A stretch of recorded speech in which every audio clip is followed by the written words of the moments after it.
So Beto O'Rourke finally admits what is essentially the logical conclusion of the position that he holds and other people hold when they want to increase gun restrictions. And they advocate for these certain things and they butter it up to try to make it sound better than what it actually is. In O'Rourke's case, it's mandatory buybacks. Now, it's sad that only until now, it takes all this time before somebody actually grills him and asks him the hard question, which really forces him to admit, again, what the logical conclusion of what it is that he advocates is. We're going to listen in on this, and then we'll talk about it here in a little bit, because you got to stick around, because I may say something that you end up disagreeing with. So, Congressman, so let me ask you, let's say I have an AR-15. I bought it legally 5 years ago. I'm a law-abiding citizen. You want to buy it back as President of the United States. I say no. You give me other incentives. I say no. I bought this legally. I'm keeping this. I live on a ranch. I need it for protection. What would you do then? First of all, I wouldn't concede the point on following the law. Don't know you well, Joe, but I know you well enough to expect you to follow the law, even if it's a law that you disagree with. And this is how statists operate. I just want to be very clear. This is how statists operate. They think that, okay, well, it doesn't matter. I expect you, and this is the dangers of this is what us as libertarians have been saying for so long. And this is the dangers of it, is that they have no problem, statists, utilizing the state to enforce other people to succumb to their little whimsical ideals, which is what it is. That's how they operate. It's like, okay, I cannot convince you to do this voluntarily. Therefore, and this is why it exists as it does, I would just go through means of the state to then force you to do it. I think it's one of the things that distinguishes us as a country. We're a country of laws. Okay, but let's just assume that there's a rancher in Texas that says, I'm not going to do this because this is an unjust law and it's unconstitutional. What's the next step? I think that's what we need to concede, because there will be people that don't turn their guns back in. What's the next step for the federal government there?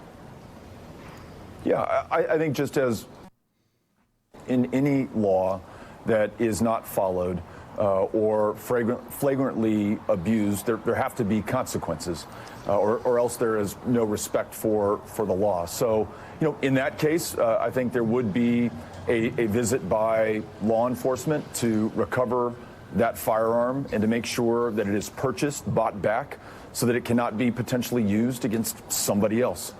But my faith is in this country and in my fellow Americans following the law and listening to people who own AK-47s and AR-15s, who acknowledge, who concede they don't need it for self-protection. Yeah, shut up. Okay, so let's talk about it real quick.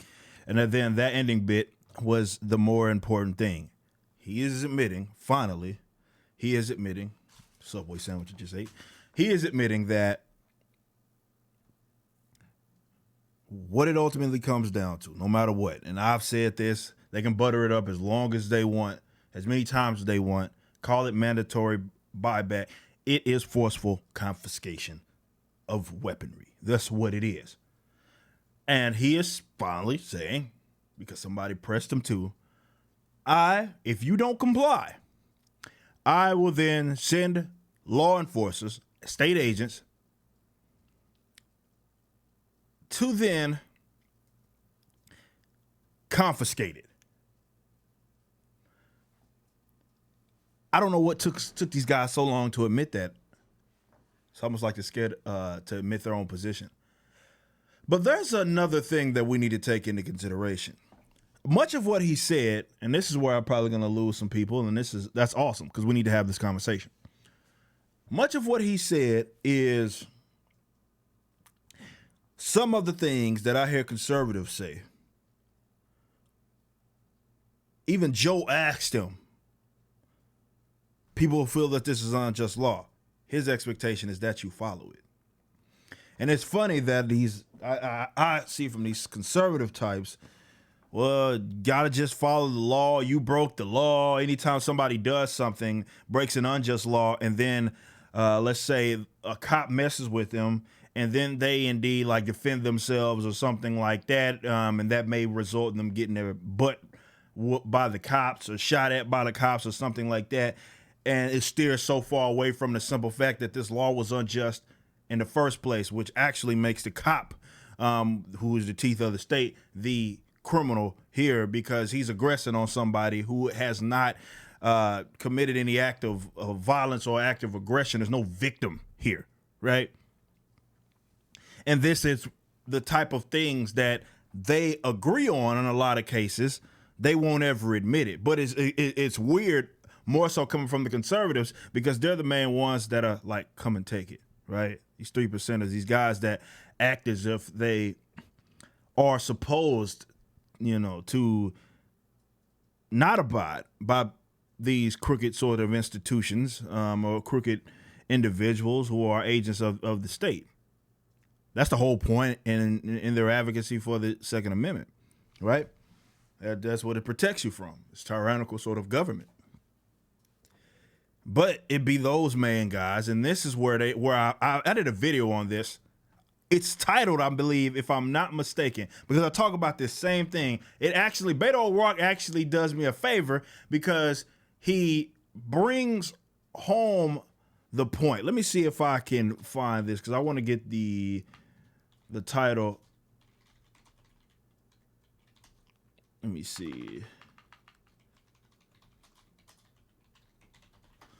Where is this at? Here we go.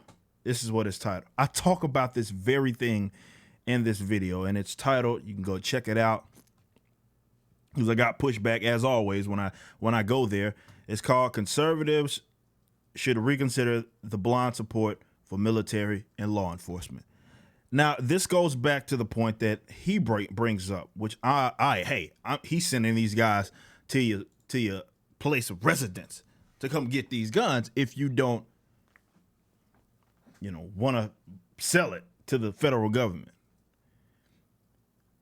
The same people that you guys worship almost at the altar. God forbid, man, trust me, I've been among these people. When I do videos, I get so much pushback from these guys anytime I'm critical of law enforcement officers or militaries. So in this case, we're more so talking about law enforcement. So let's talk about them, because it's like they feel like there's some inherent respect in this position, and they don't, again, think about the logical conclusion. Like, those are the people that, in the event that Beto O'Rourke is saying, hey, we coming to get that gun, those are going to be the people enforcing those laws. Though it ain't Beto, it's not O'Rourke. He's not the one that's going to do it. It's not going to be him.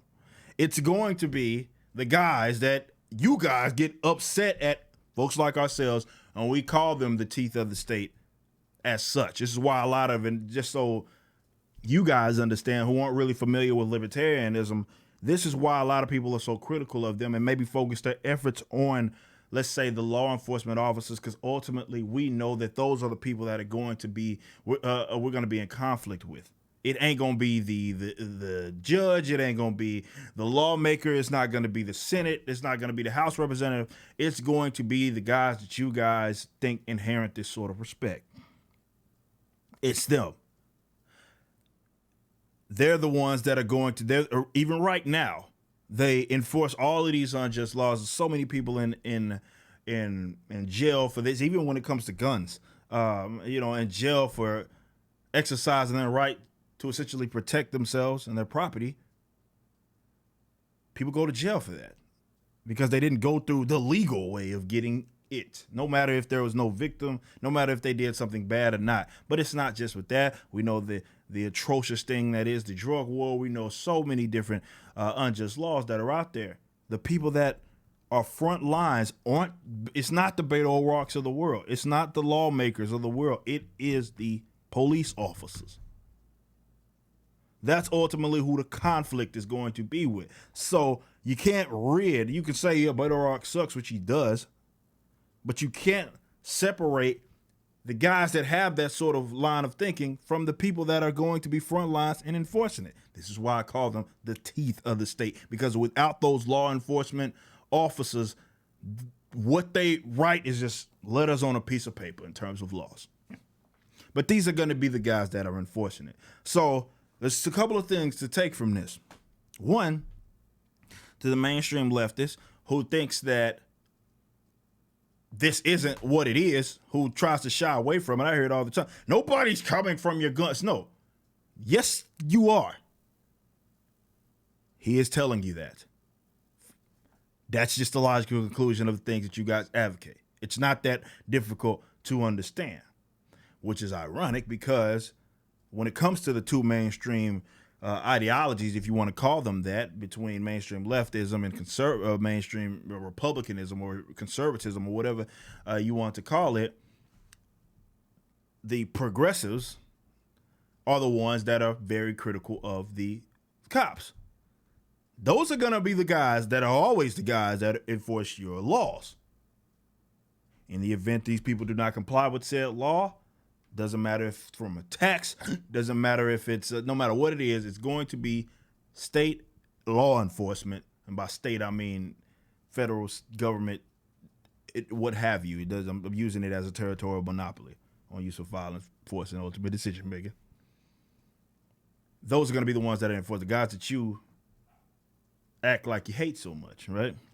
On the other side, the people that, let's say, worship, which is what I call it, because again, I don't know what else to call it. Anytime I can do a video right now, all I can say is that I don't think any cop inherits any sort of respect from me, meaning that just because you are a cop does not mean that you should be respected for the position. Doesn't mean that you owed a pat on the back or anything like that. That's all I can say, which that would be a position that I would have about anybody, right? They would say, like, basically what I'm saying is there's no inherent righteousness in the position. I would get, and I have done it before as a sort of social experiment, people would jump down my throat. Beto is sending the guys that this is why I say you should reconsider your blind support for these guys, because they're going to be the ones that are enforcing the gun laws. They enforce the ones that exist now. And I'm not trying to hear anything about, well, some people, cops just won't enforce it.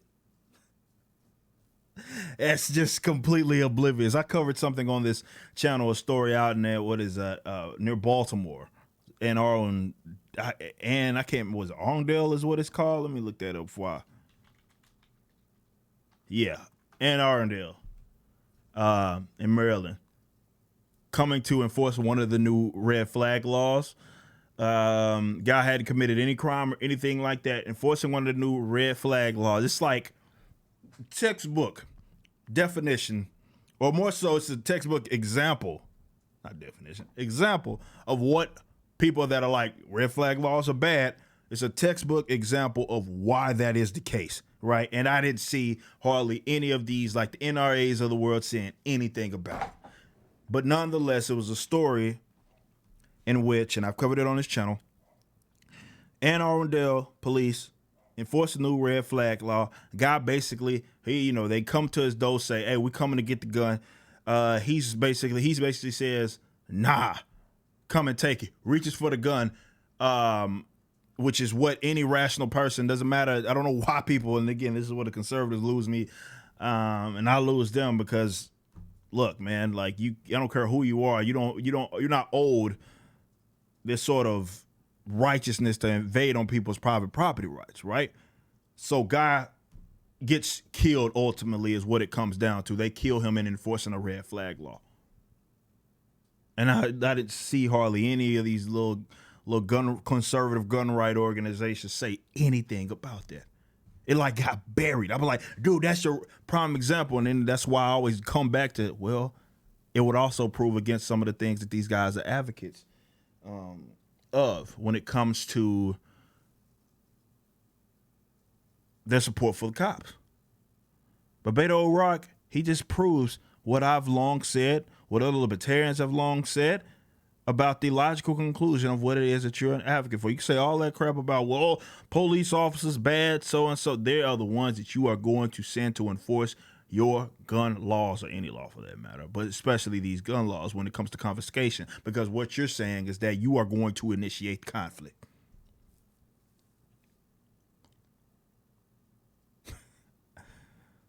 These are the conversations that should be had, and this, if you ever want to pay attention or see why, more so, I say that politics is just it's a gimmick when you consider these news organizations, companies that throw these guys these softball questions. We are just now, Beto O'Rourke been peddling this nonsense for I don't know how long, and somebody's just now asking him a hard enough question. Just now asking him a hard enough question to basically just say straight up, you are going to send the law enforcement officers to people's door. It's a joke, man.